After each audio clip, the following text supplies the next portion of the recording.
dengan kamu dewasa, dengan kamu mengaku iman, sekarang kamu sidi, dan kalau begitu kamu yang menanggung dosamu sendiri, begitu.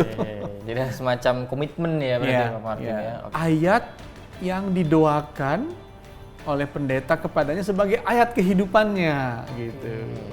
Karena Alkitab kan banyak sekali ayat ya. Nah, pendeta akan mengambil salah satu ayat ini yang akan didoakan agar ayat itu tertanam sebagai ayat kehidupannya.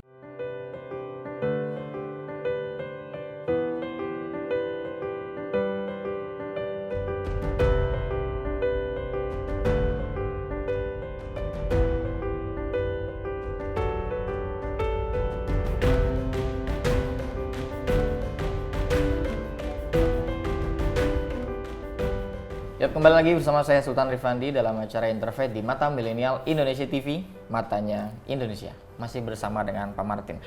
Pak Martin, ini kan peneguhan sidi merupakan bagian dari pengakuan iman dalam gereja Protestan, di mana seorang pengarut agama Kristen Protestan yang telah dewasa wajib diteguhkan oleh pendeta jemaat setempat setelah 1 tahun lamanya mereka mengikuti katekisasi atau pelajaran agama Kristen. Ini koreksi kalau saya salah, Pak Martin. Betul. Tapi mungkin secara dasar kita mau tahu dulu apa yang dimaksud dengan peneguhan sidi, Pak Martin. Ya, kadang-kadang orang nggak sadar bahwa kata sidi itu berasal dari bahasa Sanskerta yang dalam bahasa kita sebenarnya artinya sudah.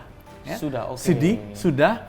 Jadi ada yang sudah ditempuhnya sebagai orang Kristen dan apa yang sudah ditempuhnya. Dalam hal ini yang sudah ditempuhnya adalah pengertian, pelajaran gitu ya, tentang pokok-pokok utama iman Kristen.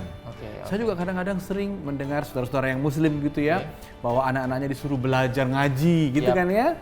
Dan itu kurang lebih, tapi ini belajarnya dengan ada semacam silabusnya agar seluruh prinsip-prinsip mendasar iman Kristen kurang lebih dipahaminya dan dia sudah sidi.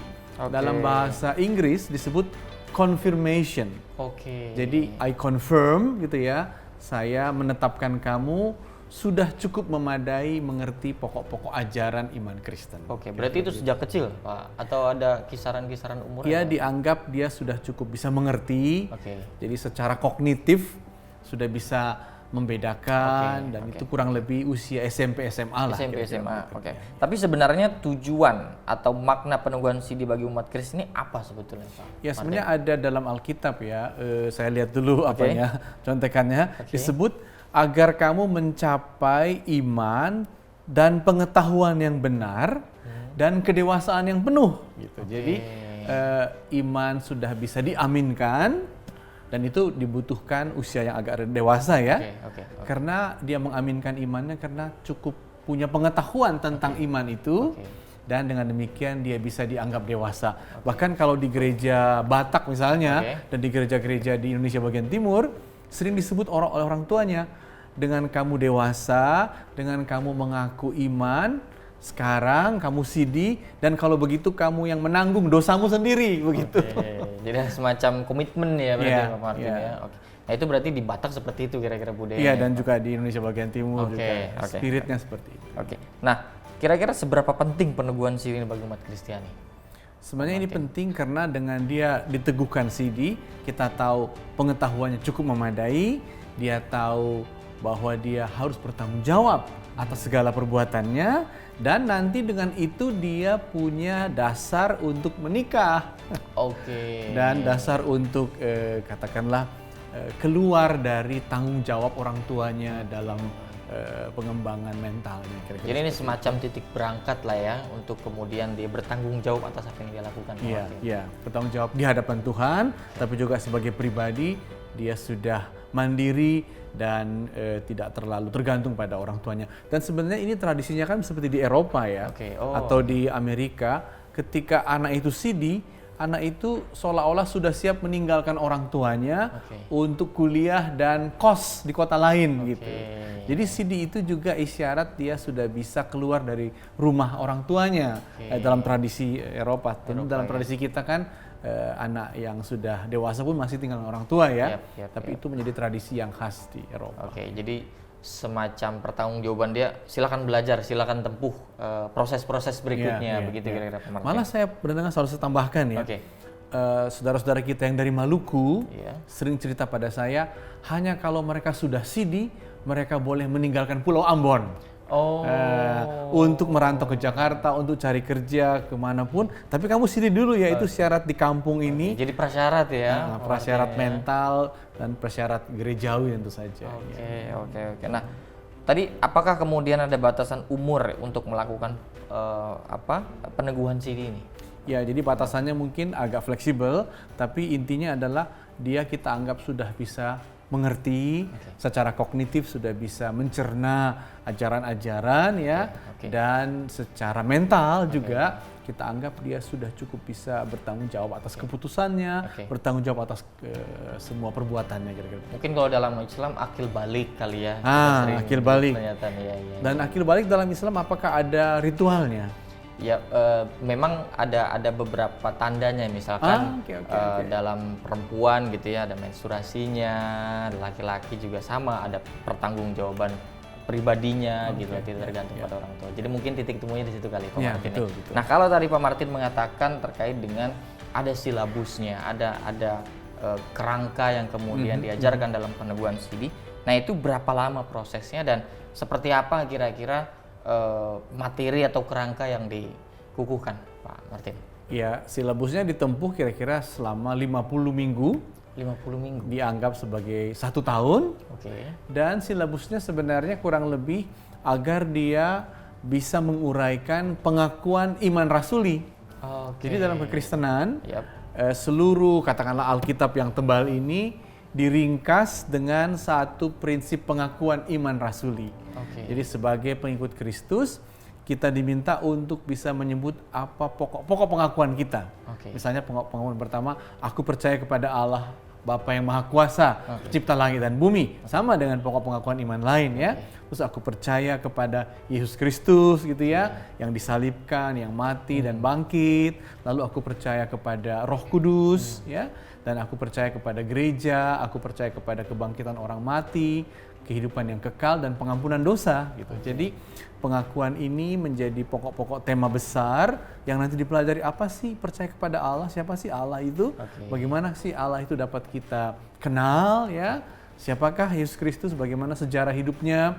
Apakah dia misalnya melakukan ini dan itu, karyanya, perkataannya, lalu apakah itu gereja, apakah itu Roh Kudus dan lain-lain. Jadi silabusnya itu berdasar pada pokok-pokok yang saya sebut pengakuan iman rasul yang diuraikan ya dengan lebih rasional begitulah kurang lebih. Dan itu ada penilaiannya berarti Pak Martin ya? Ya biasanya ketika mereka remaja nanti dikasih ranking, dikasih hadiah gitu. Tapi kayaknya nggak ada yang tinggal kelas.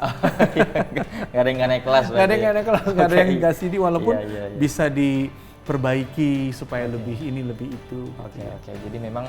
Nah kalau tadi Pak Martin ini kan sering ke luar daerah, nah itu apakah kemudian proses ini baku, jadi dari seluruh Indonesia sama, atau ternyata ada kultur yang kemudian ya ada proses akulturasi dalam peneguhannya? Ya yang baku ialah bahwa hampir semua orang Kristen itu menempuh CD. Dan hampir semua inti pelajaran CD itu adalah pokok-pokok iman Kristen. Namun bervariasi dalam metodenya ya, bervariasi dalam buku pegangannya dan bervariasi dalam perayaannya. Nah, kalau di orang Batak nih, juga di Indonesia bagian timur ya, setelah orang angkat CD namanya, yaitu sudah dikonfirmasi sudah CD, itu pestanya setengah-setengah seperti pesta perkawinan begitulah. Karena datang semuanya dan seolah-olah banyak kado-kado. Kalau di Eropa malah mereka berarak di jalanan, ya. Dan semua warga kampung itu mengatakan, wah kamu sudah dewasa, dan biasanya memberi mereka uang seperti apa untuk semacam pegangan. Nanti kamu kan kalau udah dewasa harus sendiri hidupmu. Nah inilah semacam modal kecil-kecilanmu gitu, untuk ke kota lain belajar atau yang lain-lain. Mengapa kemudian akhirnya hal tersebut harus dirayakan? Mengapa orang kemudian senang ketika sudah terkonfirmasi? Kita akan jawab di segmen berikutnya Pak Martin. Jangan kemana-mana, tetap saksikan Interfaith hanya di Mata Milenial Indonesia TV, matanya Indonesia.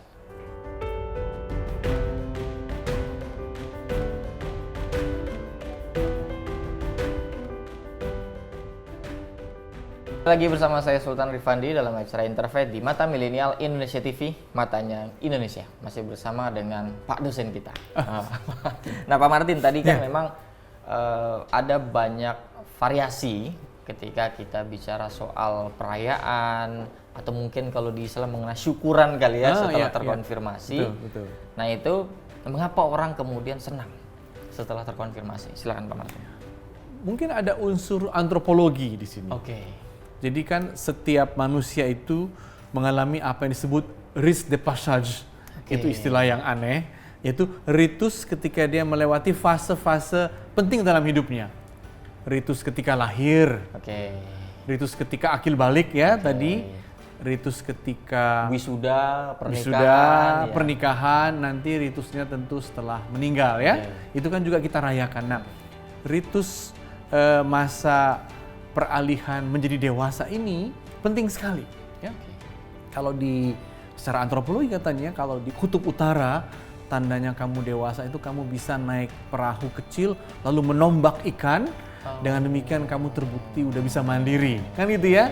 Nah, dengan demikian secara Kristiani ritusnya itu adalah kamu sekarang harus mampu menetapkan sendiri keyakinanmu, kamu mampu menanggung konsekuensi perbuatanmu, dan itu perlu diberi semacam perayaan bahwa inilah kamu sekarang orang dewasa baru di tengah-tengah kehidupan ini. Nah, itu yang mengakibatkan tampaknya Rifandi perayaannya cukup besar, cukup signifikan lah. Pokoknya perlu diingat, bahkan mendapat hadiah-hadiah. Hadiah-hadiah gitu ya.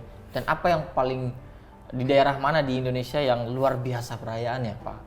Menurut saya yang saya tahu ya Sumatera Utara, Batak tadi Toraja, ya. Manado juga, Papua juga ya, dan itu tanda-tanda bahwa kita dewasa dalam iman, tapi juga dewasa untuk memasuki kehidupan dan bertanggung jawab. Nah, itu penting sekali. Nah, apakah kemudian ada kriteria khusus atau syarat-syarat khusus bagi umat Kristiani yang ingin melakukan peneguhan sidi?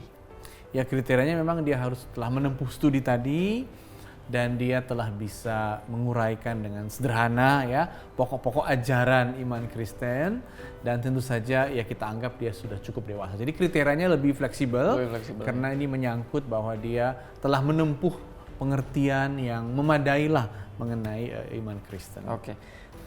Pak Martin, ini ada artikel, koreksi kalau saya salah Pak Martin ya. Ini melalui peneguhan sidi, seseorang diterima sebagai jemaat yang bertanggung jawab untuk mengambil bagian dalam pelayanan jemaat. Nah, mengapa kemudian seorang yang ingin menjadi bagian dalam pelayanan jemaat ini harus melakukan peneguhan terlebih dahulu, Pak Martin? Mungkin ada hal yang orang kurang terlalu kenal tentang kehidupan gereja. Kehidupan gereja itu kehidupan organisasi. Jadi di situ tidak hanya ada ritual, tapi ada apa yang disebut sebagai manajemen keuangannya. Karena, nah ini bedanya mungkin dengan masjid. Kalau saudara ke masjid kan tidak wajib selalu menaruh uang. Kalau di gereja, sukarela saja lah ya. Kalau dalam ibadah itu ada persembahan namanya. Sehingga bisa uangnya ratusan juta. Sehingga dibutuhkan pengelolaan keuangan. Nah, dia organisasi, tapi juga dia melakukan banyak kegiatan-kegiatan sosial ya. Bahkan dia juga punya sekolah, kita tahu kan ada sekolah Kristen, ada sekolah yang terkait dengan gereja, sehingga dibutuhkan sebentuk kedewasaan, pengertian yang cukup memadai agar nanti dia bisa secara praktis mengerjakan hal-hal yang cukup kompleks ya. Bagaimana pembukuan keuangan, bagaimana misalnya semangat agar tetap ada pekerjaan yang manajerial organisasi juga akhirnya sampai ke level manajerial organisasi itu. Karena katanya bedanya masjid dan gereja adalah di gereja itu ada kartu anggota, di masjid nggak ada kartu anggotanya karena orang bisa ke masjid kapan saja di tempat mana saja. Nah, dengan adanya kartu anggota ada organisasi, ada pembiayaan, sehingga dibutuhkan semacam pengetahuan yang cukup memadai lah untuk bisa bekerja di tengah-tengah kehidupan gereja itu. Berarti ketika seorang ke gereja A, di situ saja berarti gerejanya Pak? Hampir begitu, karena dia punya kartu anggota, bahkan dia punya sering disebut sebagai iuran bulanan, disebut perpuluhan. Ya. Kita berharap orang yang gajinya 100.000, 10.000 diberikannya untuk organisasi gereja. Kita berharap begitu, tapi itu kan kerelaan. Oke. Nah, ini berarti pengakuan CD, peneguhan CD ini semuanya diwajibkan ya Pak Martin? Ya, ketika sampai pada usia yang disebut tadi ya, dewasa, apalagi dia ingin melayani, ingin melakukan kerja-kerja di gereja. Nah, kalau kemudian ada kasus di mana seseorang tidak mau melakukan peneguhan sidi, bagaimana Pak Martin? Kalau dia tidak mau melakukan peneguhan sidi, tetap statusnya sebagai anggota gereja, namanya anggota baptis. Karena ketika dia kecil, ketika dia bayi gitu, biasanya dia sudah dibaptis dan itu membuat dia berhak sebagai anggota. Tapi dia belum berhak untuk melayani, belum berhak untuk dipilih sebagai pengurus katakanlah yayasan gereja apa, belum berhak dia. Karena dia belum cukup memiliki pengetahuan iman yang memadai begitulah. Jadi pengaruhnya ada di situ saja ya, ketika ingin melakukan pelayanan tidak memiliki pengakuan peneguhan tadi ya, betul, Pak Martin betul, ya. Betul. Nah, kalau kemudian seseorang belum melakukan peneguhan sidi, ya tidak diperkenakan mengikuti perjamuan kudus dan tidak boleh menikah, mengapa kemudian dan apakah ada hal-hal lain yang tidak dibolehkan umat Kristiani sebelum melakukan peneguhan sidi? Ya betul. Jadi kalau tidak di sidi biasanya orang tidak diberi katakanlah izin menikah. Sebenarnya tidak diberi berkat gerejawi. Izin menikah sebenarnya itu bisa ditempuhnya melalui catatan sipil sebenarnya ya.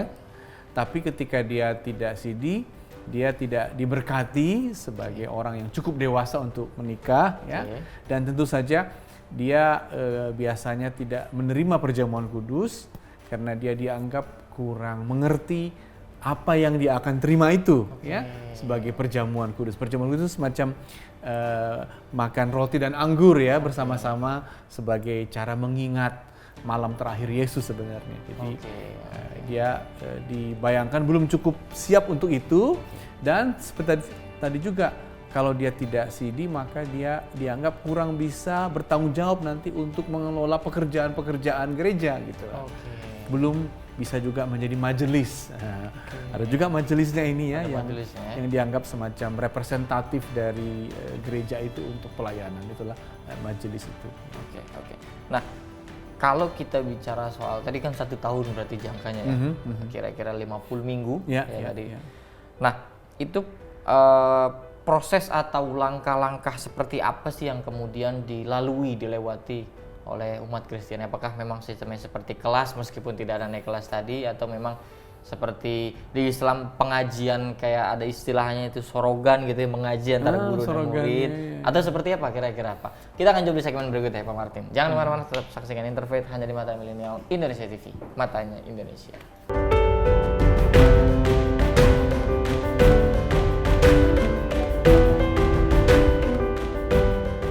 Kembali lagi bersama saya Sultan Rifandi dalam acara Interfaith di Mata Milenial Indonesia TV, matanya Indonesia. Masih bersama dengan Pak Martin. Bagaimana kemudian langkah-langkah yang dilalui pada saat peneguhan itu, Pak Martin? Langkah-langkahnya tentu saja dia umumnya diadakan wawancara bahwa dia udah siap, udah siap mandiri dan punya pengetahuan yang cukup.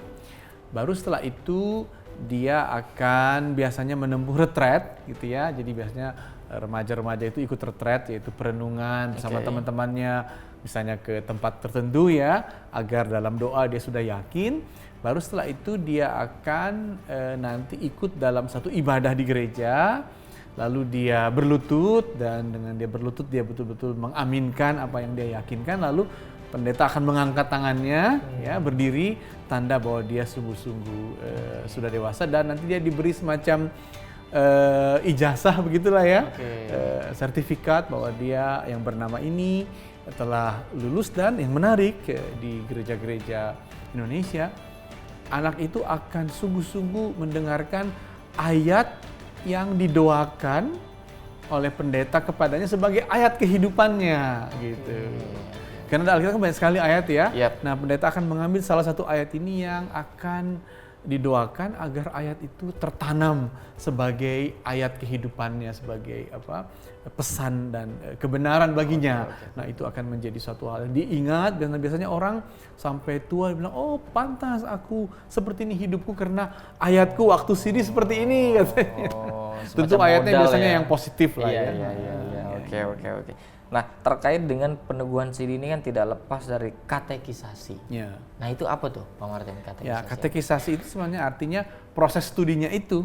Proses dia belajar, proses dia mendalami secara secara kognitif ya, pesan-pesan iman Kristen, dan dengan dia menempuh katekisasi, dia dianggap sudah layak sidi karena dia sudah cukup memadai memahami jadi iman Kristen. Proses pembelajaran itulah ya katekisasi itu ya, Pak Martin betul, ya. betul. Nah, tapi kan biasanya ini yang melaksanakan katekisasi ini sekitar umur 15 sampai 20 Ya. dan jangka waktu pembelajarannya mungkin 1 tahun tadi ya Pak Martin ya. Betul.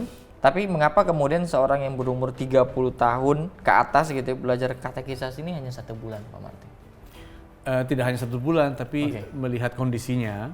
Memang ada kondisi-kondisi tertentu ketika misalnya ya, dia sudah ingin sekali menikah, tapi dia selama ini karena studi di luar kota, tidak sempat katekisasi, sehingga dipercepatlah katekisasinya.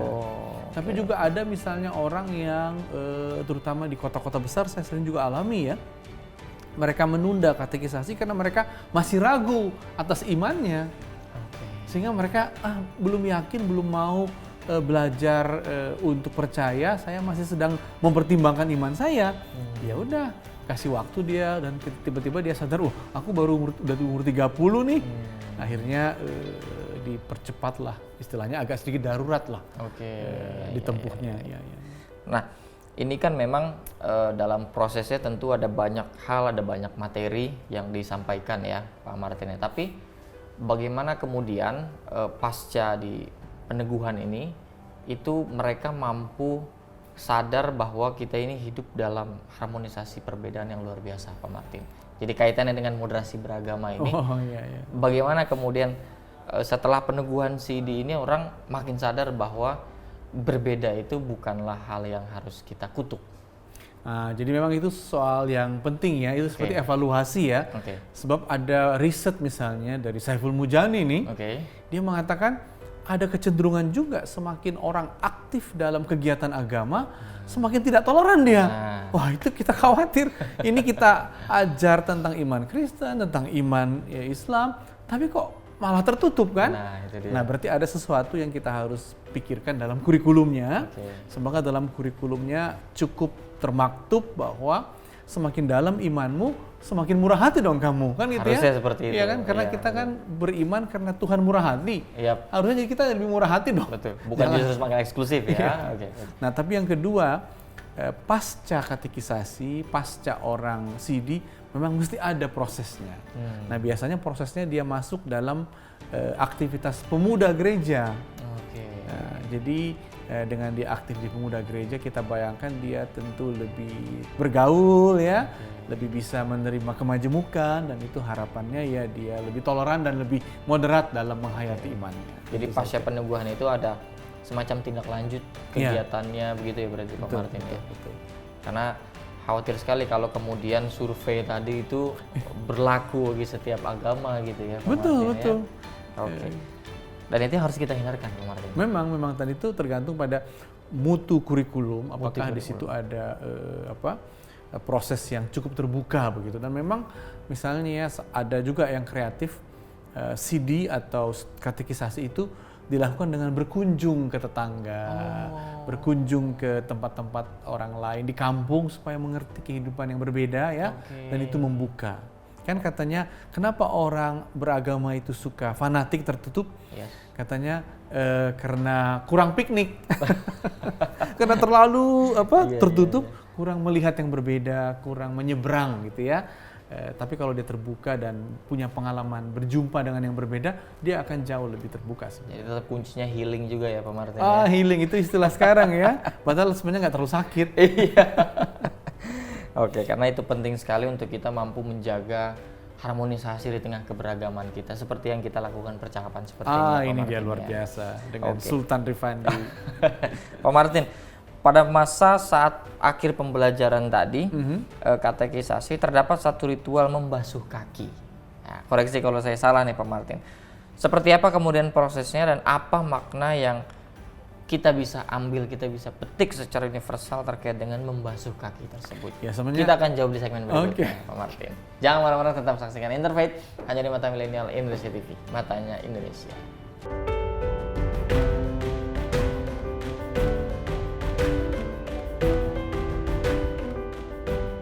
Kembali lagi bersama saya Sultan Rifandi dalam acara Interfaith di Mata Milenial Indonesia TV, matanya Indonesia. Masih bersama dengan Pak Martin dan gak kerasa udah segmen kelima kalau ngobrol sama Pak Martin. Syukur. Pak Martin, tadi terkait dengan ada salah satu masa pembelajaran di mana ritualnya adalah membasuh kaki. Nah, ini apa yang mau disampaikan atau yang bisa kita petik dari ritual seperti ini, Pak Martin? Nah, menurut saya itu ritual itu tidak wajib, tapi itu kreativitas dari pengajar-pengajarnya.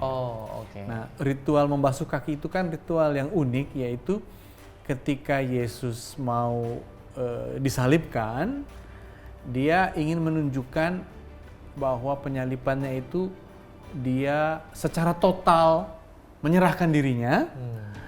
Dan dia berharap murid-muridnya juga secara total bisa tahu ini satu bentuk cinta kasih gitu ya.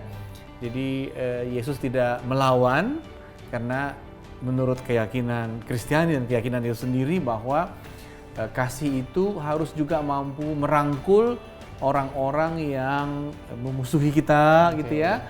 Kasih itu mesti mampu juga mengampuni orang-orang yang bersalah pada kita. Nah, sehingga dengan Yesus membasuh kaki, Yesus mau mengatakan begitulah kasih itu juga gitu ya. Dia sering disebut sebagai kasih yang tidak tidak membatasi apa yang kau beri. Kau beri dengan sepenuh-penuhnya dan cara kau siap untuk menyerahkan dirimu, memberikan dirimu sepenuhnya. Bahkan kaki orang pun gitu ya, kau bersihkan, padahal itu katakanlah tempat yang paling rendah, yang tempat yang sering diinjak gitu ya, tapi itu pun kau bersihkan agar sepenuhnya lah kasih itu kau tunjukkan, seperti yang Yesus mau tunjukkan dengan jalan ke salib sebagai penyerahan diri yang penuh gitu. Nah, ini memang suatu perbuatan yang cukup kreatif ya, dan misalnya kami juga gitu di penerimaan mahasiswa baru gitu ya. Masa-masa penerimaan mahasiswa baru sekarang nih. Ya, mahasiswa baru. Saya sebagai dosen, ketika mahasiswa itu datang ke kampus, kami membasuh kakinya loh. Jadi wah, kan dia kaget sekali nih kok dosen membasuh kakiku. Ya, bahwa kamu itu belajar di sini dan kita berupaya dengan kasihlah kami mengajarimu, tidak mengajarimu seolah-olah kami ini bosmu, pimpinanmu ya, yang akan menyiksamu, enggak. Melecehkanmu apalagi ya. Lagi marah. Apalagi di sekolah teologi tidak ada jalur mandiri. Jadi kita harus lebih rela. Ya. Itu menjadi salah satu bentuk kreativitas di mana agar seseorang itu tidak sombong kali begitu ya, Pak Martin. Betul. Jadi ada level yang kasih itu kan biasanya take and give ya. Aku memberimu karena aku menerima sesuatu. Itu penting bahwa orang take and give dalam hidup ini. Tapi juga ada kalanya kasih itu membuatmu memberi dan melupakan, gitu ya. Bisa nggak itu? Bisa juga. Ternyata kita sering mengalami ya. Kalau kita harus mengingat kebaikan orang kepada kita, mana pernah kita mampu membalasnya. Makanya kata orang, kebaikanku aku selalu lupakan, hutangku yang aku ingat. Gitu. Jangan sebaliknya dong ya, hutang dilupakan, kebaikan diingat-ingat. Ini mungkin menjadi konsep ikhlas kali ya. Itu dia. Saya mau katakan itu. Keikhlasan itu mesti muncul juga dari orang beriman ya. Jangan semua dihitung sebagai what I get from you gitu kan, if I give you something, jangan dong. Tapi semacam keikhlasan dan itu jauh lebih menggembirakan hidup kita sebenarnya. Meskipun mungkin itu menjadi tantangan kali ya Pak Martin ya, ketika mungkin kita gampang harus ikhlas dong, tapi kadang-kadang waduh kok mengingat-ingatnya lagi, akhirnya kita susah untuk betul-betul melupakan gitu ya. Ada caranya nih, gimana supaya memang betul-betul kita mengimplementasikan itu, ya udah gampang aja gitu melakukan ikhlas, Pak Martin? Ya caranya mungkin dengan kita mengetahui betapa banyaknya kemurahan orang lain yang kita terima. Betapa banyaknya kita tanpa sadar menerima banyak kebaikan orang dan orang itu tidak pernah menuntut. Kalau begitu saya pun bisalah ya memulai dengan lebih leluasa, murah hati gitulah. Jadi katanya prinsip yang paling penting itu be generous. Be generous. Murah hatilah kamu dalam hidup ini, sebab kehidupan ini murah hati sekali kepada kita. Oke. Jadi menyadari bahwa apa yang kita dapatkan bukan semata-mata apa yang kita lakukan gitu ya. Barangkali ada kebaikan-kebaikan lain ya Pak Martin ya. Oke, nah terkait juga dengan tadi konsep kita berkehidupan berbangsa dan bernegara, bahwa ketika kita sadar kalau kita ini di tengah keberagaman, kemudian apa yang kemudian harus kita terjemahkan dari misalkan ibadah di gereja, peneguhan CD atau di masjid dan lain-lain sebagainya, ketika orang beragama ini supaya lebih menjaga keharmonisan, bukan malah memprovokasi. Itu sebenarnya bangsa kita perlu menempuh katakanlah katekisasi atau CD kebangsaan. Maksudnya begini, katekisasi kebangsaan. Barusan aktor-aktor BTS Korea menjadi tema perdebatan di parlemen. Karena mereka katanya tidak akan mengikuti wajib militer sebagai syarat untuk menjadi warga negara Korea, kan gitu ya. Di Swiss, di Singapura ada wajib militer. Tapi kenapa BTS ini diistimewakan gitu? Sampai parlemennya debat. Nah, kayaknya bangsa kita kalau di gereja ada proses orang sorogan, ada ngaji, di Kristen ada CD. Di bangsa ini apa ngaji dan CD kita? Ya, kalau orang Korea wajib militer, kan itu ya. Orang Swiss wajib militer. Kita juga perlu sebagai bangsa untuk menempuh semacam CD atau pengajian kita agar kita menjaga keindonesiaan ini. Mungkin antara lain dengan pramuka misalnya ya. Aktivitas pramuka kan kayak aktivitas kita untuk menjaga kebersamaan ya. Betul. Dan kalau Indonesia belum wajib militer ya mungkin kita perlu satu cara-cara bahwa saya menempuh proses tertentu demi bangsa dan negara gitu ya. Apa prosesnya? Mari kita temukan masing-masing. Ya, yang pada intinya adalah peneguhan cinta kita terhadap tanah air, begitu ya kira-kira. Peneguhan dan CD kita terhadap tanah air itu sungguh penting, seperti peneguhan kita sebagai orang Kristen, sebagai orang Muslim juga penting dalam kehidupan ini. Oke, terakhir Pak Martin memberikan pesan kepada seluruh pemirsa ini agar mereka menemukan CD kebangsaannya, gitu ya. Keren sekali istilahnya. Dan juga selain kemudian di umat Kristiani, agar setelah peneguhan CD itu bisa menjaga harmonisasi kebangsaan ini. Silakan Pak Martin. Ya, jadi setiap agama, agar agama itu tumbuh dan terjaga mesti dipelajari oleh umatnya. Kristen, Islam, Hindu, Buddha, Konghucu membutuhkan umat yang mengetahui ya, agar jangan kita hidup dalam umat yang bodoh gitu ya, tapi umat yang cerdas tentang keyakinannya. Dan itu juga dibutuhkan oleh bangsa ini. Kita bersyukur sebagai mahasiswa atau sebagai siswa kita punya pelajaran tentang kebangsaan ya, tentang Pancasila, tapi kiranya juga kita punya aktivitas sebagai anak-anak bangsa ini, entah itu pramuka, entah itu organisasi, entah itu bergotong royong, dan itu adalah cara kita menghayati kebangsaan, dan itu paralel sebenarnya cara kita CD dalam berbagai macam agama kita masing-masing. Terima kasih banyak Pak Martin. Terima kasih Sultan. Semoga apa yang disampaikan Pak Martin mampu dipahami dan diimplementasikan dalam kehidupan sehari-hari. Terima kasih juga kepada seluruh pemirsa yang telah menyaksikan dari awal sampai akhir. Tetap jaga protokol kesehatannya agar terhindar dari segala penyakit, termasuk penyakit hati. Nah, itu dia. Kami pamit undur diri, tetap saksikan Interfaith di episode lainnya hanya di Interfaith di Mata Milenial Indonesia TV. Matanya Indonesia. Matanya Indonesia. Terima kasih Pak Martin. Terima kasih.